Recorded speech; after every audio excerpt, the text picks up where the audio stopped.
I am not saying that the D'Angelo Russell team in Brooklyn was the best. Their record was 42-40 after all. But the thing that gets me with this team is that they are constantly having fun during games, which is why it is personally one of my favorite teams. Whether it be wilding on the bench, watching D'Lo cook people on the court, or the roster being constantly one of the most funniest and most exciting teams in the league. They had D'Angelo Russell emerging as one of the bright players in the league after finally breaking out of LA. Spencer Dinwiddie and Karis LeVert were amazing bright players providing well-needed scoring alongside him. Jared Allen blocking everything in front of him, but also dunking on people with his blessed afro. And then there is also Jared Dudley, who was there but was also having fun being an enforcer. I will also shout out Theo Pinson being the ultimate teammate on the bench. As I said, an amazing moment the team would bring us throughout that season, the bench. The bench everybody wanted to be a part of, looking like a bunch of hype men just happy to be there. D'Lo hits a three, dance. Someone gets their ankles broken, dance.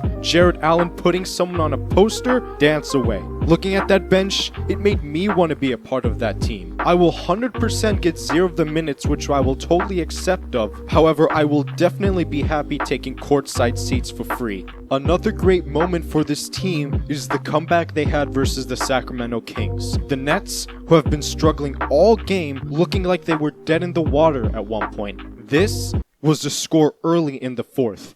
How did it end? Looking for Russell. Instead, it's Hollis Jefferson.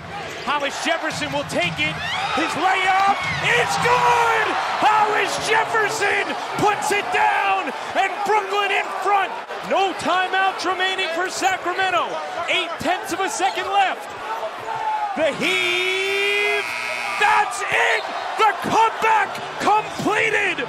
What a win for Brooklyn! With D'Angelo Russell taking over in the fourth, the Nets rallied a 28-point comeback, which was the largest deficit at one point. Not only that, this was further solidifying the brilliant story that was this Nets team. Incredible moment number 2, the Nets knocking out the Lakers out of playoff contention. Early on in that season, this was LeBron's first time in the Los Angeles Lakers colors. What also happened? D'Angelo Russell was traded for the number 2 overall pick and more. So it's safe to say D'Lo needed a revenge tour. And with the dagger to end it all came full circle. Also giving a reason for why you do not give up on a player too soon.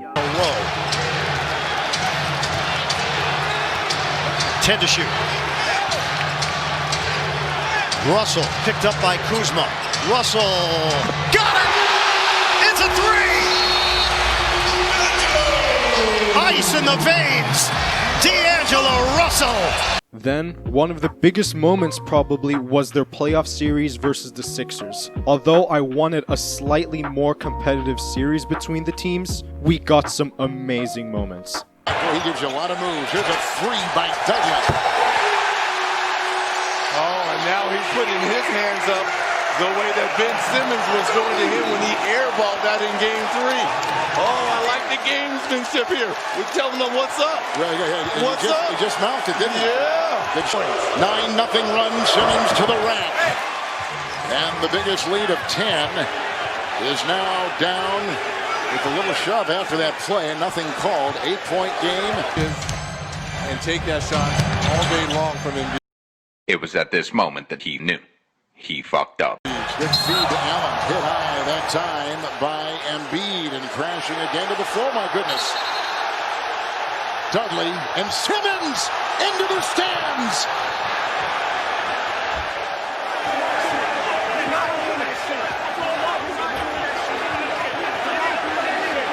We have to go back a couple games ago when Embiid threw an elbow as Butler has to be taken back. Some of these moments we've seen is one of the reasons this Nets team is one of my favorite. Not only that, the fact that it looks like there are 15 friends on the court all sharing these moments together while winning games and also losing some all makes it better. When the highest of highs is there, they're the most fun team to watch. But when it's the lowest of the lows, it's not as low as you expect. However, watching these guys play, it makes me miss the fun in basketball. Looking at the people dance on the bench, looking at everybody just having a good time. I wish personally many teams were like this. And that's why this Brooklyn Nets team is one of my favorites.